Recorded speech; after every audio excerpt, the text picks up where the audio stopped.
অনুব্রত মণ্ডলের audio viral প্রসঙ্গে দলের নেতৃত্বের পদক্ষেপ এবং সিদ্ধান্ত সবাইকে মেনে নিতে হবে বলে মন্তব্য করেন বীরভূমের তৃণমূল সাংসদ শতাব্দী রায়।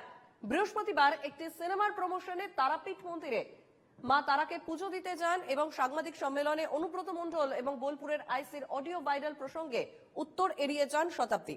তৃণমূল সাংসদ বলেন যে বিষয়টি দলের নেতৃত্ব দেখছে এবং দলের সিদ্ধান্ত সবাইকে মানতে হবে। দল দেখছে, দলের সিদ্ধান্ত দলের উপর, এরকম নয় যে তুমি শুনেছো আমি শুনেছি।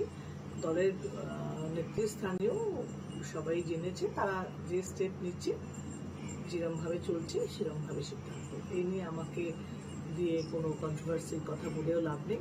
কিন্তু দল তো এরকম দেখছে না, এরকম নয় যে জানে না দল। অনুব্রতর গ্রেফতারের দাবিতে ধুন্ধুমার ভদ্রেশ্বর থানার ডেপুটেশন কর্মসূচি বিজেপির। বিজেপি কর্মীরা থানায় প্রবেশ করতে চাইলেই ধুন্ধুমার। স্মারকলিপি দিতে গিয়ে পুলিশের সঙ্গে ধস্তাধস্তি বেশ কিছুক্ষণ ধরে চলে।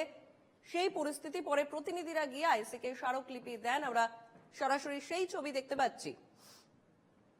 ভদ্রেশ্বরে রীতিমতো ধস্তাধস্তি পরিস্থিতি পুলিশের সঙ্গে এবং সেক্ষেত্রে অনুব্রত মণ্ডলের গ্রেফতারির দাবিতে ধুন্ধুমার ভদ্রেশ্বর থানায় ডেপুটেশন কর্মসূচি বিজেপির।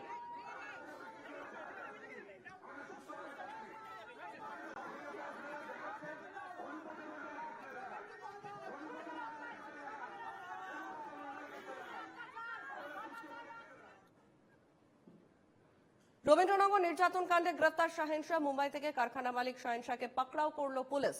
মুম্বাই থেকে পাকড়াও শাহিন শাহর আরো 2 শাগরেদ।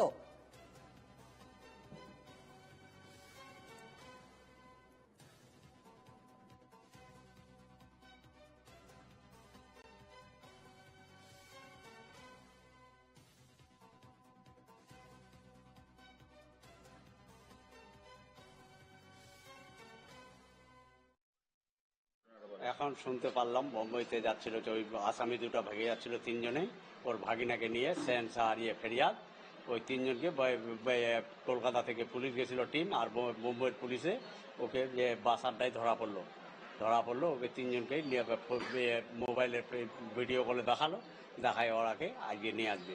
কাকে দেখায়? আমার ছেলেকে দেখাইছে, ওখানকার লোককে দেখাইছে, যারা চিনে তাকে দেখাইলো যে এই 3 জনেই। কারা দেখালো?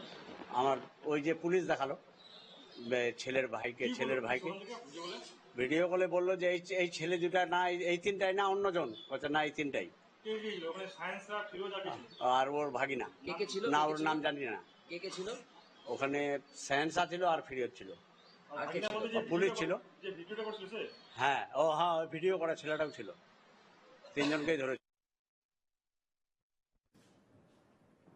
আমাদের সঙ্গে সরাসরি রয়েছেন প্রতিনিধি সৌরজ্যোতি বন্দ্যোপাধ্যায়। সৌরজ্যোতির কাছে আসবো। সৌরজ্যোতি, রবীন্দ্রনগর নির্যাতন কাণ্ডে শাহিন শাহকে গ্রেফতার করা হয়েছে, অর্থাৎ যে কারখানা, সেই কারখানার মালিককে ইতিমধ্যেই গ্রেফতার করা হয়েছে এবং তার 2 শাগরেদ, তাদেরও খোঁজ পাওয়া গিয়েছে। কিন্তু যে নির্যাতিত যে যুবক, সেই যুবকের খোঁজ এখনো পর্যন্ত পাওয়া যায়নি।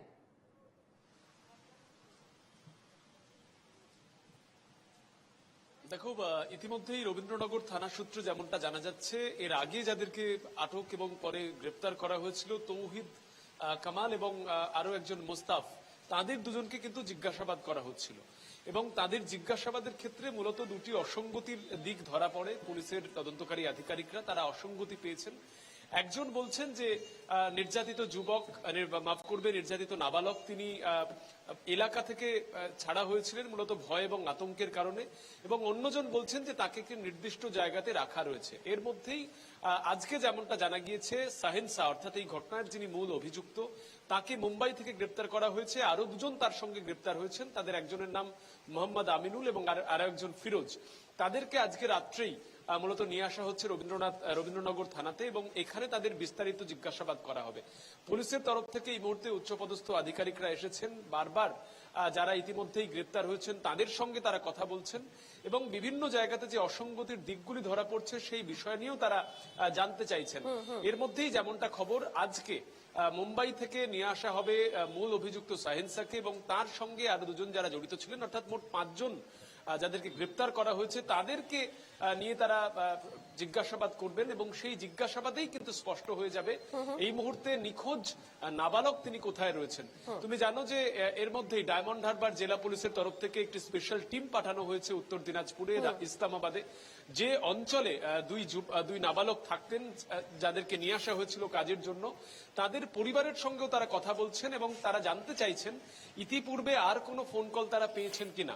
তার কারণ ইতিমধ্যেই নাবালকের দাদা এবং তার মা তিনি যেমনটা জানিয়েছেন যে 28 তারিখে সাহিনসার তরফ থেকে তাদের কাছে ফোন যায়, যে ফোনটি চুরি গিয়েছিল বলে অভিযোগ করা হচ্ছিল তাদের তরফে, সেই ফোনটিকে ফিরিয়ে দেওয়ার কথা বলা হয় এবং তার সঙ্গে 2 লক্ষ টাকা। একেবারে সরজ্যোতি, একেবারে এই নাবালকের বাবা মা তারা কি বলছেন, পরিবার শুনবো আমরা।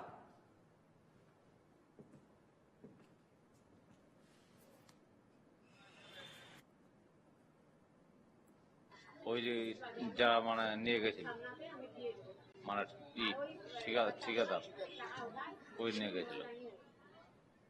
তারপরে তো ও আমার ছেলের সাথে ও বলে যে আমি বললাম যে আমার ছেলেকে ফোনটা দে, আমার ছেলেকে ফোনটা দিচ্ছে না।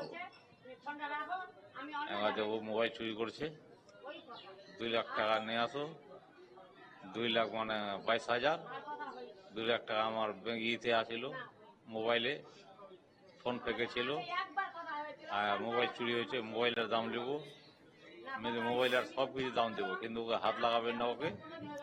আর 22,000 টাকা ওকে দরমা পাবে, তো দরমাটা কাটে নিবা, আর তারপরে ওই 2 লাখ টাকা বাড়িতে আসো, বগিতে আসবা, পয়সা আমি 4 জনের সামনে দিয়ে দেবো। তা কথা না না ওটা কথা মানবো না আমি, 2 লাখ টাকা নিয়ে আসো, তারপরে দুটা ছেলেকে নিয়ে যাবো। এই কথা হয় নাকি কোনোদিন? বাড়ি গিয়ে আসবেন আর বাড়িতে আমরা নিয়ে যাও। ওই জন্য যে ই করে দিল, ও ফোন সুইচ অফ করে দিল, ফোনটা কাটে দিল, কাটে দেওয়ার পরে ওই দিন কি করলো না করলো ওই দিন গায়েব। মানে এইবারে শুক্রবারে ওকে মারে, কোথায় ফেললো ও আর এখন আর বলতে পারছি না।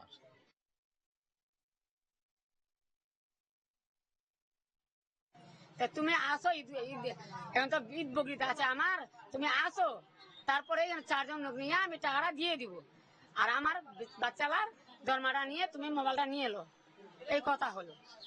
আর আমার ছেলেকে তুমি একটা বাড়ি দিবেন না, অনুরোধ করে বলছি, একটা বাড়ি দিবেন না। মোবাইল লিবা না টাকা লিবা, আমি দিব, তুমি আমার ছেলেকে মারবা না, এই কথাটা হলো। আমাকে বলছে যে তুমি ফোনটা রাখো, আমি অন্য জায়গায় যাব, ওই কথা হলো। আমার সঙ্গে আর কথা হয়নি, না আমার ছেলের সঙ্গে কথা হয়েছে, না আমার কার সঙ্গে, সেন্সার সঙ্গে কথা হয়েছে।